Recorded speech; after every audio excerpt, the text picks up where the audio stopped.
in walks these three girls in nothing but bathing suits. I'm in the third checkout slot with my back to the door, so I don't see them until they're over by the bread. The one that caught my eye was the one in the plaid green two-piece. She was a chunky kid with a good tan and a sweet, broad-looking can with these two crescents of white just under it, where the sun never seems to hit at the top of the backs of her legs. I stood there with my hand on a box of Hi-Ho crackers, trying to remember if I rang it up or not. I ring it up again, and the customer starts giving me hell. She's one of these cash register watchers, a witch about 50 with rouge on her cheekbones and no eyebrows. And I know it made her day to trip me up. She'd been watching cash registers 40 years and probably never seen a mistake before. By the time I got her feathers smoothed and her goodies into a bag, she gives me a little snort in passing. If she'd been born at the right time, they would have burned her in Salem.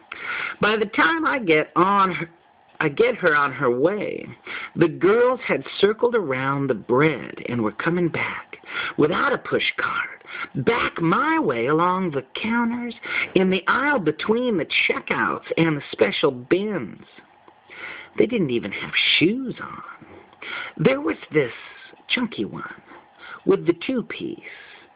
It was bright green, and the seams on the bra were still sharp, and her belly was still pretty pale, so I guessed she just got it, the suit. There was this one with one of those chubby berry faces, the lips all bunched together under her nose. This one and the tall one with black hair that hadn't quite frizzed right, and one of these sunburns right across under the eyes and a chin that was too long. You know, the kind of girl other girls think is very striking and attractive, but never quite makes it, as they very well know, which is why they like her so much. And then the third one that wasn't quite so tall, she was the queen. She kind of led them, the other two peeking around and making their shoulders round. She didn't look around, not this queen. She just walked straight on slowly, on these long white prima donna legs. She came down a little hard on her heels, as if she didn't walk in her bare feet that much, putting down her heels and then letting the weight move along to her toes as if she was testing the floor with every step, putting a little deliberate extra action into it. You never know for sure how girls' minds work. Do you really think it's a mind in there, or just a little buzz like a bee in a glass jar? But you got the idea. She had talked the other two into coming in here with her, and now she was showing them how to do it. Walk slow and hold yourself straight.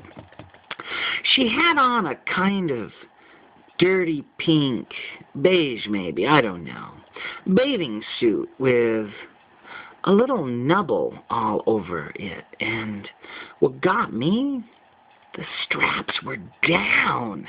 They were off her shoulders, looped loose around the cool tops of her arms, and I guess as a result the suit had slipped a little on her. So all around the top of the cloth there was this shining rim. If it hadn't been there, you wouldn't have known there could have been anything whiter than those shoulders.